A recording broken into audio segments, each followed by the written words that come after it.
aleluia, aleluia, aleluia, aleluia, aleluia, aleluia. De Espírito Divino, enchei com vossos dons os corações dos fiéis, acendei neles o amor como um fogo abrasador.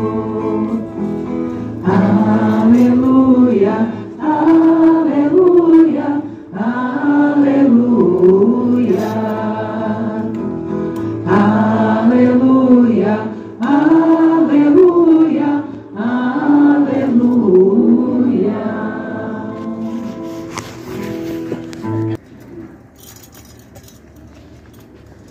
O Senhor esteja convosco.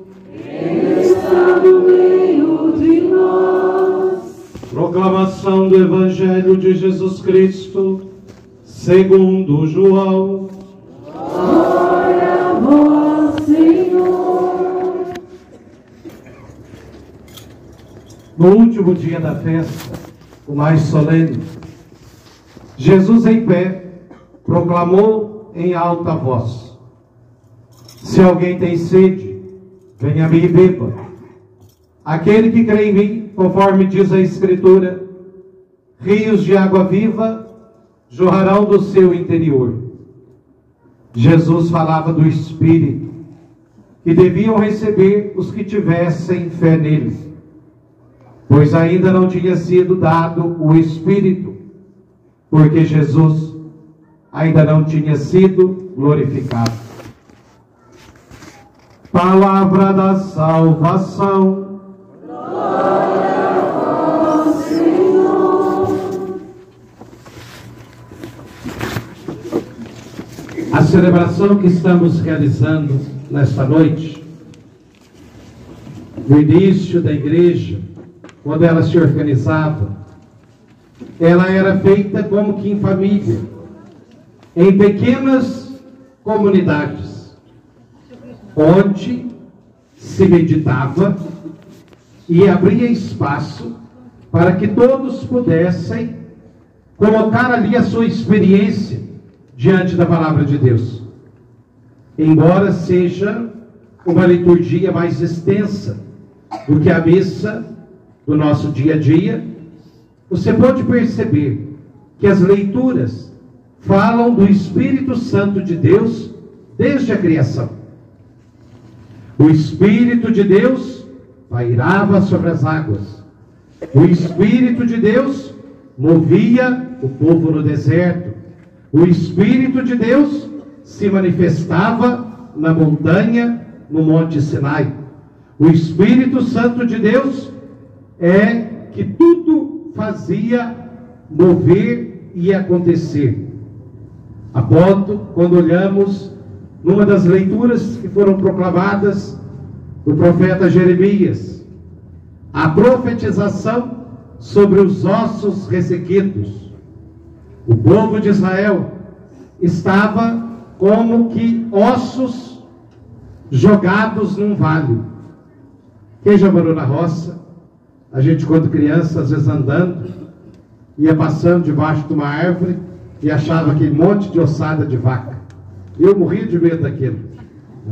Nossa, o que é isso? É um cemitério. Morria de medo. Então, ou seja, é mais ou menos essa imagem, só que de ossos humanos. E a força do Espírito Santo nessa leitura é tão bonita e fantástica para a gente conhecer. O profeta vê aquilo e Deus fala para ele: vai, Jeremias, profetiza. Ele: gente, vai adiantar o quê? Eu falar para osso? Mas Deus manda e ele obedece.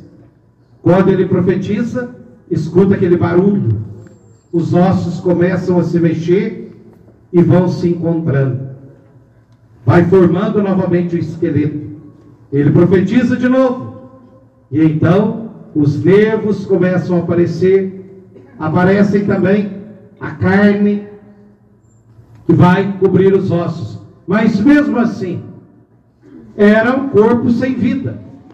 Profetiza de novo.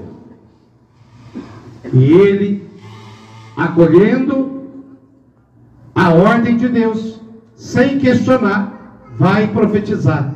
E o que vai acontecer?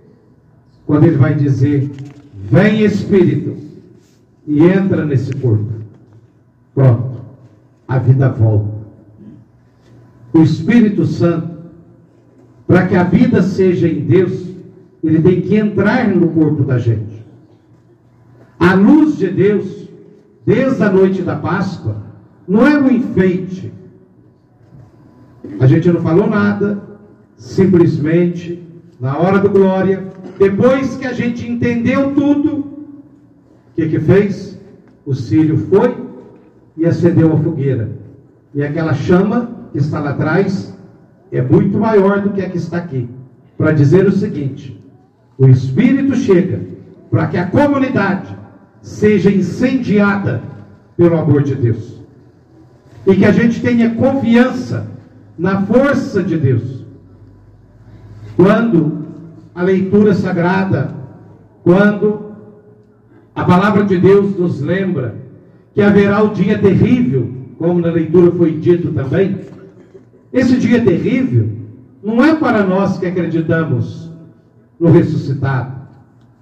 É um dia terrível para quem está na escuridão e não quer a luz. O fim dos tempos para nós não é desgraça, não é um tormento. Por isso, nós não vivemos esperando o fim do mundo com medo, ou com medo de ver a lua se transformar em sangue, o sol não dar mais o seu brilho. Nós vivemos confiando na ação do Espírito. Peça ao Espírito Santo de Deus que te dê um dom de falar a língua necessária dentro da tua família. Hoje em dia, a comunicação entre pais e filhos, ela se torna cada vez mais difícil.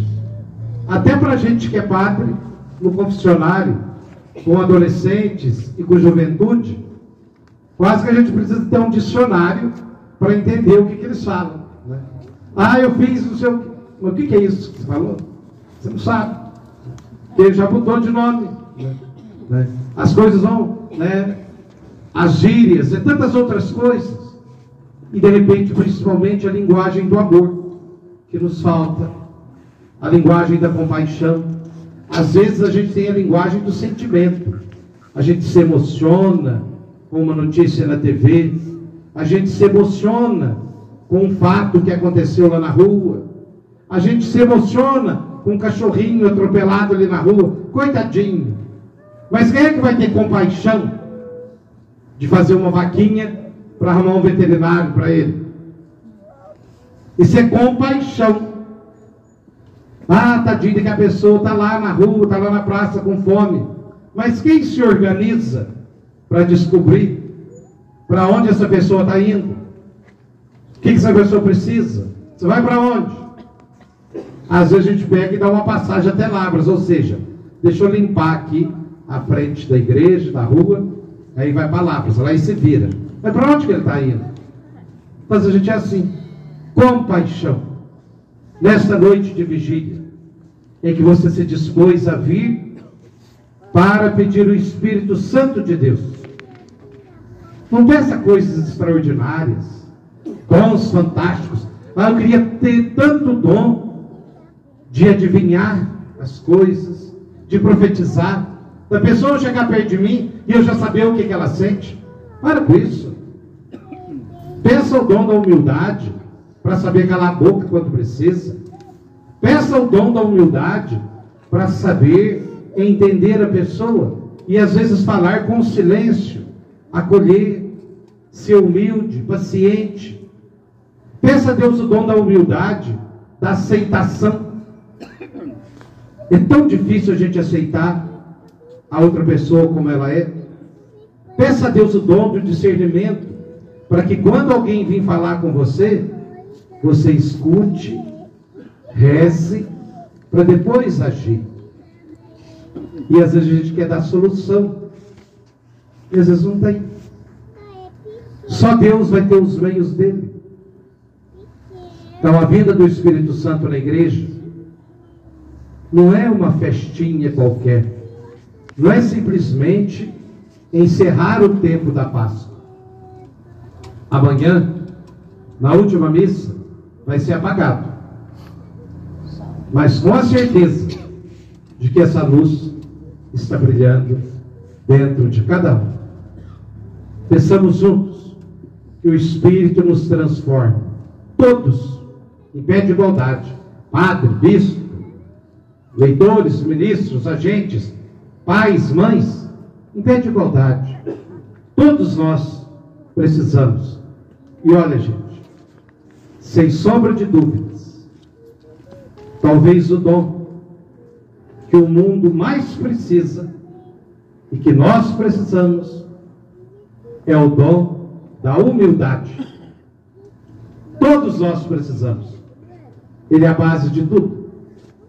Quem não é humilde não sabe nem professar a fé, porque sempre acha que ele reza mais do que os outros, é melhor do que os outros, que o seu jeito de rezar é o mais certo, que a sua religião é a melhor. E aí, quantas guerras surgem com isso? No dom da humildade, neste ano, você saberá orientar a sua mente para eleger os próximos que vão governar a cidade nos próximos 4 anos. Peça ao Espírito Santo de Deus para que você não tenha interesses obscuros e seja capaz de pensar o bem de todos, não o bem do seu grupinho ou daquilo que te interessa. Peça ao Espírito Santo de Deus humildade para aceitar tudo que precisa ser transformado ao longo da nossa vida. Espírito Santo de Deus, iluminai-nos. Creio em Deus Pai.